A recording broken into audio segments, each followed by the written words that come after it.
Hello! Today's a very special day. I've been doing my top favorite albums for I think the last 4 or 5 years, I want to say. So my all-time favorite album of 2018 this year was Hot Mulligan's Pilot. It was a decent year for albums, not my favorite. Today I'm gonna tell you guys my top favorite albums of 2020. I'm gonna be sharing with you my top albums of 2021. That's what we're gonna be doing today. This year's top albums for me are so different compared to all my other years that I've done this. I've gone to like strictly emo pop punk to my list is very odd this year, so times are changing. I'm getting older. It's scary. So we're gonna be doing it the same as I've done every year. I'm gonna do the album, my favorite song, and just elements about the album. Maybe things I liked and disliked. I don't know, but we'll do something super simple. And since everyone knows this is gonna be on my list, I'm just gonna do it first and get out of the way so you can be like, okay, skip, whatever. But I have Alex G's God Save the Animals. And my favorite song is either No Bitterness or Forgive, for sure. This album was super hit or miss for his whole fan base, and I think that's because of TikTok and just all of his songs getting popular and stuff like that, but to me, I think it was his most cohesive album he's made yet. He has so many funky distortions and auto-tunes in almost every single song, and that's something he used to do in the past, but with this album, it is, like I said, every single song this time. Some people would say this album is like indie-tronica with some hyperpop sprinkled in there. I also want to say there's a lot of his signature flares in here as well. Kind of like the back end of this album for sure, just a lot of the acoustic, some violin, some kind of like twangy folk-ish sounding as well. Overall, I think he experimented really heavily with this album. I think this is his most experimental album. It is his most well-produced. I think this is his first album that he didn't master, and you can tell it sounds super crisp, super clean. I want to say after my 10th full listen of this album, it didn't really stick with me, and it kind of got a little boring, I'm not gonna lie. Nonetheless, this whole album, I think it's beautiful. The lyrics and the message he's trying to get across is also fantastic. But yeah, wasn't my favorite from him, not really, but was it really good? Yes. And number 2 on my list I have MJ Lenderman's Boat Songs, and my favorite song was hands down Toontown.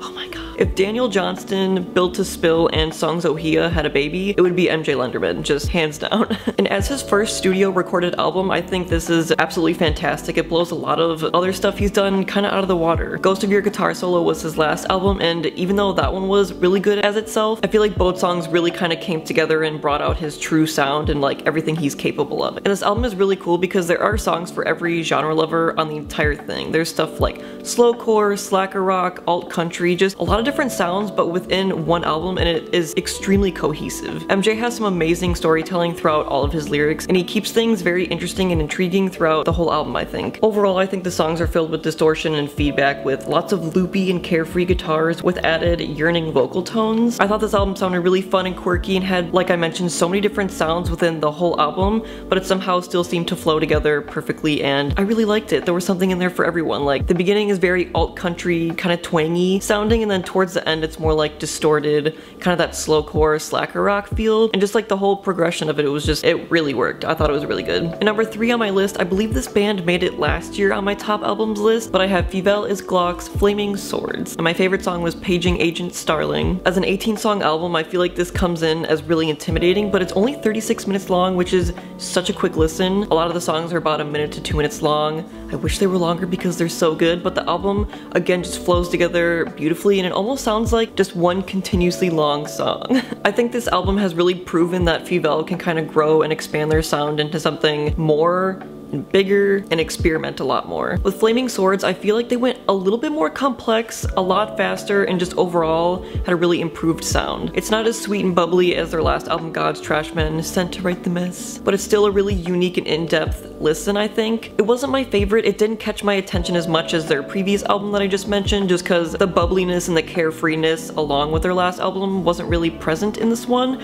This one was a lot more dynamic, more fast-paced. If you're really into jazz, you might like this album just because I feel like the composition of the whole thing is just very like boom, boom, boom, boom, and you have to listen, and there's so many different things to listen to, but overall I really enjoyed it. I don't think they could possibly make a bad song. Every single song I've heard is fantastic. It's so catchy, it's so upbeat. It still has that bubbly flair, but just a little bit more improved and clean. It was still great. I really enjoyed it. If you haven't heard of Fievel is Glock, and you like jazz, and you like fast-paced, bubbly things, you'll probably like this album. Number 4 on my list I feel like is kind of, I wouldn't say controversial, but it was very hit or miss again for a lot of people, but I have Black Country New Roads, Ants from Up There. My favorite song was Good Will Hunting, even though I was looking into this and apparently the lyrics were not people's favorites. I'm not really a lyric person. I do not listen to lyrics when I listen to songs initially. I never looked into the lyrics of that song. I agree they're weird, but not as weird as people are making them. I've heard weirder listen to anything emo, but Ants From Up There as a whole felt like I was watching a movie. Like, I remember my first listen through, I was in the car. Literally, it just felt like I was watching a movie the whole time I was listening. And I definitely think this album isn't for everyone because it can be heavy instrumentally and sometimes lyrically, and can at times be draining just because you're getting so much emotion at once. It's such a unique and dynamic mix of so many different genres. There's like chamber and art pop, prog rock, punk, post-rock, classical. There's just so many different genres within this whole album, and again, with like all the other ones I'm talking about, everyone's just kind of mixing it up with their albums and bringing in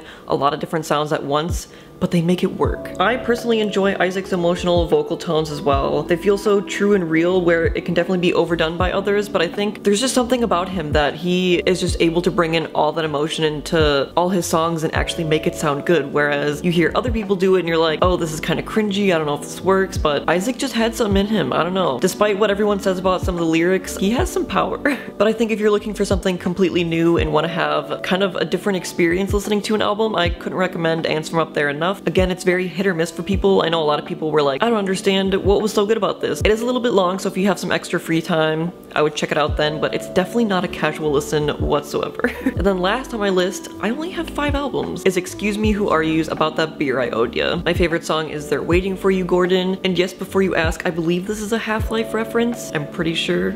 If you're into Midwest emo, you have to listen to this EP if you haven't heard of them. Truly, I think they're one of the next big Midwest emo bands to come up. I really think this is one of the best Midwest emo / screamo EPs to come out in a hot minute. Each song has such noodly guitar melodies that are accompanied by really powerful and intense sounding vocals. They quickly became one of my favorites, I think last year, because Kyle the singer had reached out to me and sent me some of their music, and we were just talking back and forth, and I found out they were from Wisconsin, and I'm from Wisconsin. They're all so sweet, they're such hardworking people, and I think I saw them 2 or 3 times this summer. They put on such amazing shows. God, just the vibe you get from their shows is so much fun. If they ever come through your state, do not miss them. They're gonna be the next Algernon Cadwallader. I'm calling it now. Their sound is so refreshing and fun, and just their shows bring so much fun energy, and I can't recommend it enough. Like, truly, it was such a fantastic EP. I only have 5 albums that I like truly listened to this year front to back and like very in-depth, which is very sad. I'm very sad about it. I spent too much time this year trying to find other bands and like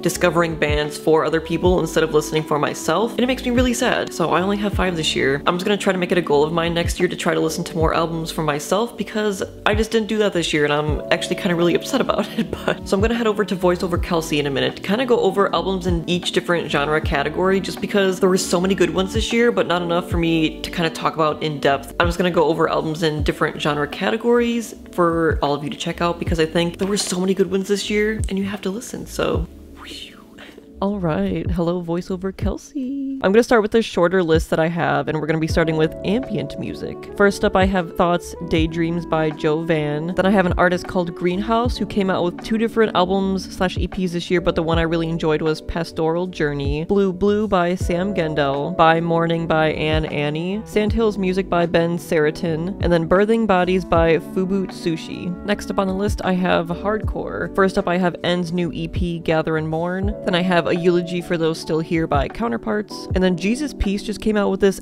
absolutely killer single called An Offering to the Night. Kublai Khan's newest EP, Lowest Form of Animal. Absolutely insane. And then I have They Fear Us by Ithaca. I have Escuela Grinds, Memory Theater. And then Casey just announced that they're coming back. Oh my god.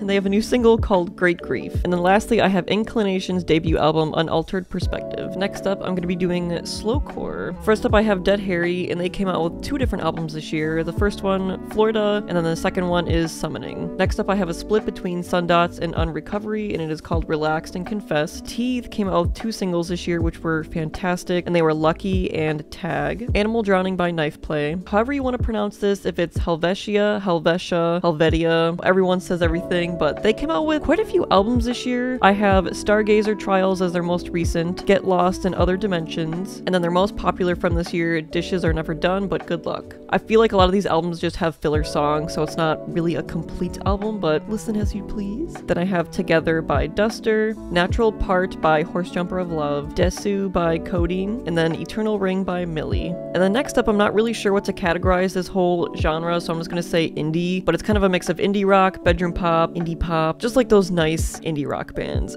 First up, I have Billboard for My Feelings by Howdy, World of Pots and Pans by Horse Girl, Sunstruck by Tomberlin, Radiator by Saturn, Household Name by Mama, Beatopia by Beebadooby, and then tons of random singles that I'm not gonna name all of them, but they're by My Simones. And then I have Florists, self-titled, and then Haley Blaze came out with 2 singles this year. We have Survivor's Guilt, and then Coolest Fucking Bitch in Town, Pocket Fantasy by Mama Larky, Bo Believer by Wednesday, Nixon Graces by Palm, A Swollen River by Tensi, and then Blue Rev by Always. And then my last category, which is the biggest and probably the one everyone's been waiting for, is emo. First up, I have Never Before Seen, Never Again Found by Arm's Length, Pool Kids, self-titled, See You in Chemistry by Carly Cosgrove, The Long Way, The Slow Way by Camp Trash, I'm Scared That's All There Is by Ben Quad, Every Moment of Every Day by Short Fictions, For Nasal Use Only by Carpool, Greetings Barely by Golfer. This one I've been trying to pronounce for the last like 5 minutes, but I have Perspective, A Lovely Hand to Hold's new album, Phantasmagoria Land. There we go.